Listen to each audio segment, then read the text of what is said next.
ক্ষেত্রে তিনি মাথার চুল মুন্ডন করতে হয়, সেই ক্ষেত্রে তিনি দাড়ি মুন্ডন করেছিলেন, এক মুষ্টি রেখে নিজে ছেটেছিলেন। এটা ইবনে উমরের ব্যক্তিগত আমল। নবী করিম থেকে যত হাদিস এসেছে সবগুলো হাদিস হলো দাড়ি ছেড়ে দিতে হবে, গোপখানো করতে হবে, দাড়ি ছাঁটাইও করা যাবে না। তার মানে দাড়ির মাথাতে কোনো কেচি লাগানো যাবে না, কোনো মেশিন লাগানো যাবে না, হারাম।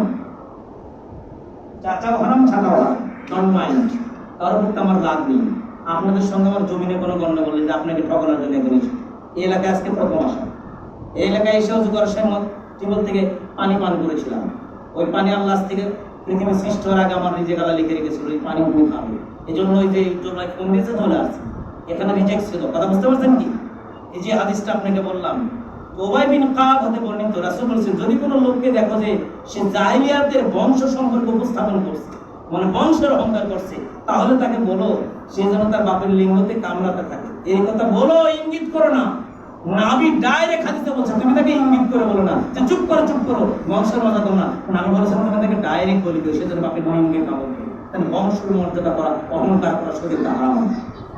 কিন্তু আমাদের সমাজে বংশের অহংকার করে আসলে ভাই করে না।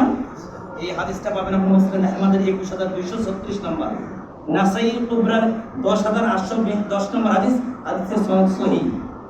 সম্মানিত দিনী ভাই, যে কথা বলছিলাম আপনাকে বোঝাতে ছিলাম, কোথা থেকে চলে আসলাম এখানে, যে আল্লাহর নবী বলছেন যে কুসুস শারিবা ফুল্লিহা, দাড়ি ছেড়ে দাও, গোপ খাটা করে দাড়ি রাখা জিহাদ। দাড়ি কাটিং করে পেট্রোল আমাদের মানুষ মারা জিহাদ নয়। আগে 3.5 হাত বডি জবাব আল্লাহর কাছে দিতে হবে। রাষ্ট্রে ইসলাম গেল কিনা সেই জবাব পরে, আগে তোমার বডির জবাব আল্লাহর কাছে দিতে হবে। আব্দুল করিমের ঘরবন্দি মুক্ত খুব সেনসিটিভ কথাগুলো বলছি, বোঝার চেষ্টা করবেন। আমরা আকীদা থেকে ভ্রষ্ট হয়ে যাই। এই ক্ষেত্রে আসে যে জিহাদ জিহাদ জিহাদ চাই, জিহাদ খরচ কি করতে হবে? মূর্তি ভেঙে ফেলাও, ছবি মূর্তি ভেঙে ফেলো। ঘরে ছবি মূর্তি রাখা যাবে না। ওই আব্দুল করিমের ঘরের ছবি আছে, আমার ঘরের ছবি নাই। আমি কি এখন আব্দুল করিমের ঘর হামলা করে ছবি ভাঙতে পারবো? জি না। আব্দুল করিমের ঘর যদি কোনোদিন আমার কাছে বিক্রি করে, তখন আমার প্রথম দায়িত্ব হবে মক্কা বিজয় ফিরে যান। আল্লাহ নবী যখন মক্কা বিজয় করলেন তখন আলীকে বললেন, আলী যাও মূর্তিগুলো ভেঙে চুরমার করে দিয়ে আসো। তার মানে ক্ষমতা হাতে পাওয়ার পরে, আগে নয়।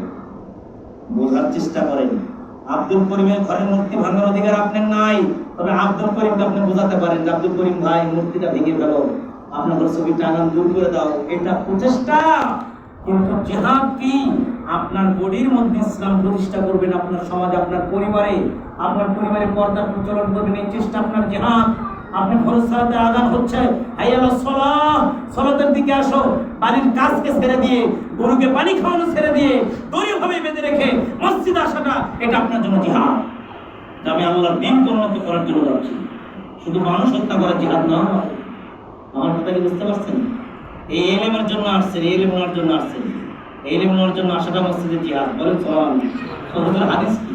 আরে ভাই হাদিস দেওয়ার জন্য তো আসছে। ইবনে মাজাহ 227 নম্বর হাদিস, আল্লাহ নি বলছেন, আনাবি হুরায়রা রাদিয়াল্লাহু তাআলা আনহু قال سمعت رسول الله صلى الله عليه وسلم يقول من جاء مسجدي فلم يأته إلا ليتعلمه أو يعلمه فهو منزلة المجاهد في سبيل الله। নবী বললেন, শোনো, যে ব্যক্তি ইলম নেওয়ার জন্য মসজিদে যায়, ইলম বিতরণের জন্য মসজিদে যায়, ওই ব্যক্তি আল্লাহর রাস্তায় জিহাদে রত থাকার মতো ফজিলতপূর্ণ বান্দা হয়ে যায়। এই যে মসজিদ আছে, যে মসজিদটা ভাই, এটা মসজিদ না, অর্থ মসজিদ, তাই না? সবার থেকে না ভাই, তাই না? এই মসজিদে ইলম নেওয়ার জন্য আসছেন আপনি, আল্লাহর রাস্তায় জিহাদে রত আছেন। বলেন সুবহানাল্লাহ।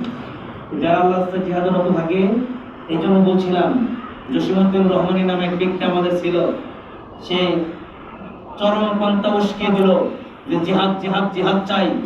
কাফের যে কোরআন ইসলামকার কাফের ছেলেমেলে আকীদা ভ্রষ্টায় চলে গেল, সে বলল যে কোনো পরিচয় দেওয়া যাবে না, আহলে হাদিস বলা যাবে না, হানাফি বলা যাবে না, বলতে হবে হলো মুসলিম। কয়েক বছর জেল খাটার পরে গত শুক্রবার দিন, আজকে শুক্রবার, আগের শুক্রবার দিন সে মুক্তি পেয়ে জুমার খুতবাতে বলছে, আমি লোকেরা আমাকে বলে আমি আহলে হাদিস, আমি আহলে হাদিস নই, আমি দেওবন্দি হানাফি।